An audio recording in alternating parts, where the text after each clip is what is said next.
Hi guys, it's Miss Oaks. I'm going to be reading you guys the BFG. I will put it on chapter by chapter. So right now we're going to read chapter 1, The Witching Hour. Sophie couldn't sleep. A brilliant moonbeam was slanting through a gap in the curtains. It was shining right on to her pillow. The other children in the dormitory had been asleep for hours.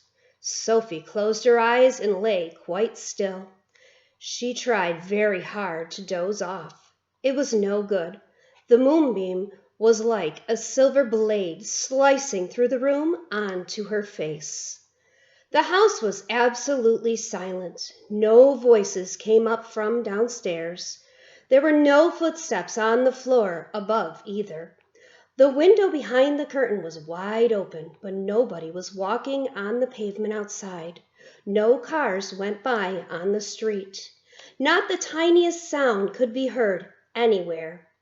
Sophie had never known such a silence. Perhaps, she told herself, this is what they called the witching hour.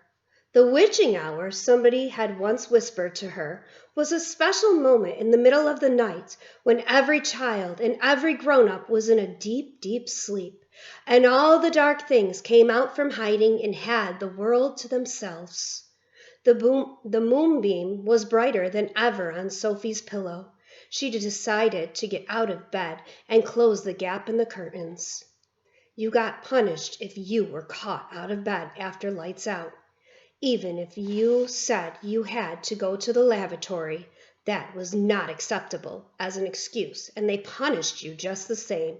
But there was no one about now. Sophie was sure of that. She reached out for her glasses that lay on the chair beside her bed. They had steel rims and very thick lenses, and she could hardly see a thing without them. She put them on, then she slipped out of bed and tiptoed over to the window. When she reached the curtains, Sophie hesitated. She longed to duck underneath them and lean out of the window to see what the world looked like now that the witching hour was at hand. She listened again. Everywhere it was deathly still. The longing to look out became so strong she couldn't resist it. Quickly, she ducked under the curtains and leaned out of the window.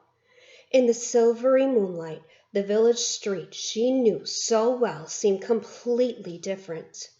The houses looked bent and crooked, like houses in a fairy tale. Everything was pale and ghostly and milky white. Across the road she could see Mrs. Rance's shop, where you bought buttons and wool and bits of elastic. It didn't look real. There was something dim and misty about that, too. Sophie allowed her eye to travel further and further down the street. Suddenly, she froze. There was something coming up the street on the opposite side. It was something black, something tall and black, something very tall and very black and very thin.